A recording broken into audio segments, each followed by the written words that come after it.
जब पोलिनेशियनों ने प्रशांत महासागर में अपनी यात्राएं प्रारंभ कीं, तो उनकी अनंत खोजपूर्ण भावना उन्हें दुनिया के अनदेखे हिस्सों तक ले गई। ब्रह्मांड और प्राचीन ज्ञान के सहारे उन्होंने समुद्र की विशालता को अपनाया और नाविक कला के जरिए पूरी दुनिया को एक सूत्र में पिरोया।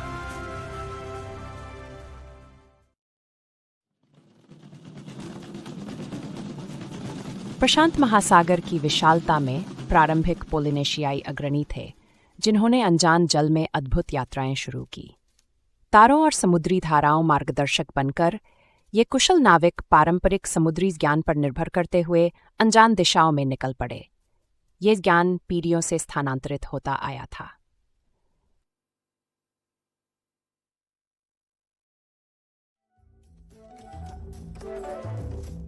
ये पुरातन नाविक केवल भटकने वाले नहीं थे, वे समुद्र के प्राकृतिक संकेतों को पढ़ने में निपुण थे।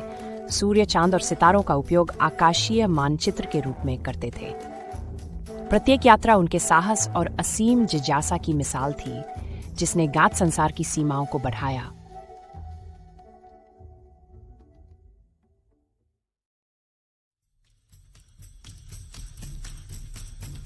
पोलिनेशियन द्वीपों के समृद्ध क्षेत्र से आए थे।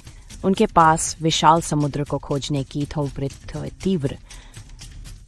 उन्होंने लंबी समुद्री यात्राओं, उपयुक्त जहाज व अभियानों द्वारा थवानाई और भूभाग की खोज की।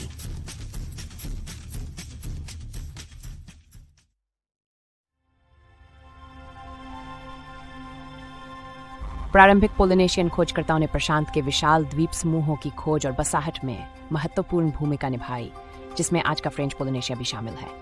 यहाँ के हर द्वीप समूह प्राचीन प्रवासों की कहानियां सुनाते हैं, जिनका आधार नवाचार और स्वतःधार सामूहिक प्रयास था।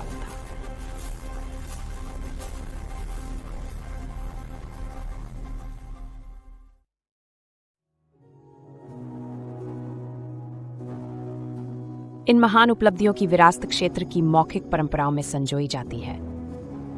कथावाचक, जिन्हें अभिवक्ता कहा जाता है, आज भी इतिहास को जीवंत बनाए रखते हैं। मधुर स्वर माधुर्य के साथ वे समुद्र मोआना की समझ और वीरता की कहानियां सुनाते हैं।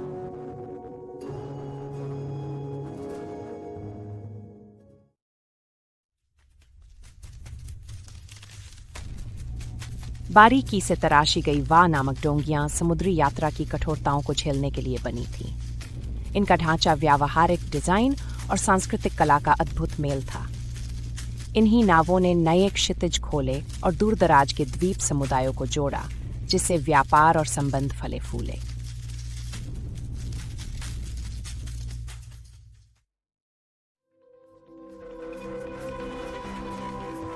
नेविगेशन के उपकरण इन समुद्री यात्रियों के मन में गुंथे रहते थे।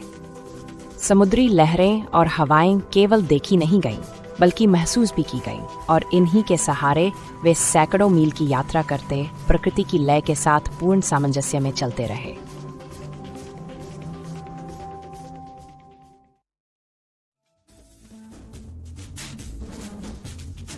अपने मूल देश से नाविक जहां जहां पहुंचे, अपनी संस्कृति को बीज की तरह बोते गए।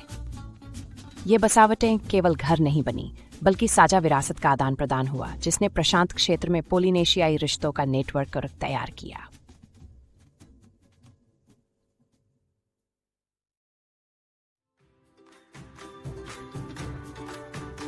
पोलिनेशियाई नाविकों ने समुदाय की सारी प्रतिभाएं समेटी, जिनमें जहाज निर्माण से लेकर लंबी यात्राओं के लिए भोजन जुटाना भी शामिल था।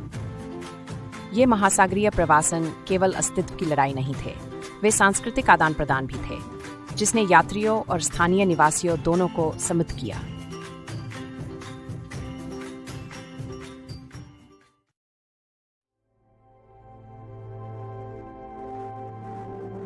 प्रसिद्ध नाविक उपलब्धियों ने द्वीपों के बीच दीर्घकालिक नेटवर्क बनाए, जिन्होंने समाजों को साझा रीति रिवाजों जैसे टैटू, नृत्य और अद्वितीय लोक कथाओं के जरिए समृद्ध किया।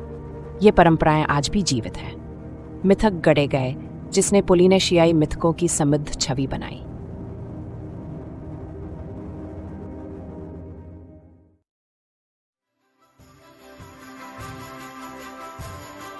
समुद्र की समझ ने दूरदराज लोगों को जोड़ दिया, जिससे सहयोग प्रोत्साहित हुआ और विपत्तियों में जीने की शक्ति मिली। द्वीप समूहों ने एक दूसरे का साथ देकर आत्मनिर्भर नेटवर्क बनाया, जो महासागर की अलगावकारी प्रकृति से भी अछूता रहा।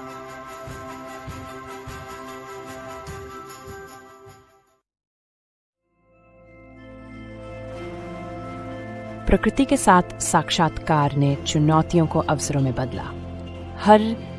हर मात्रा के साथ तार और पर्यावरणीय तत्वों गवाही सामने आई, विश्व से और अधिक गहरा हुआ।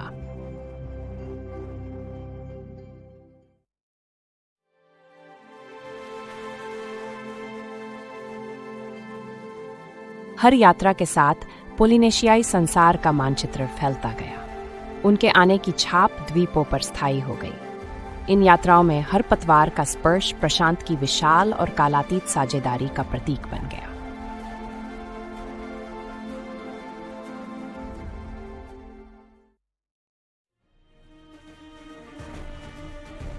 असंख्य कहानियां हैं उन नायकों और नायिकाओं की जिन्होंने समुद्र को पार किया, अपने प्रियजनों को कठिनाइयों और अनजाने जल में मार्गदर्शन दिया। इनकी कथाकार हृदय में आदर और श्रद्धा के साथ सुनी जाती हैं।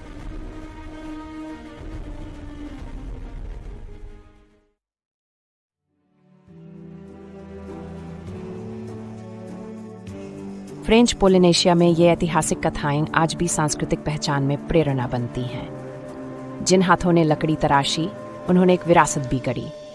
पूर्वजों से जुड़ा अमिट संबंध सच्ची दृढ़ता का प्रतीक है।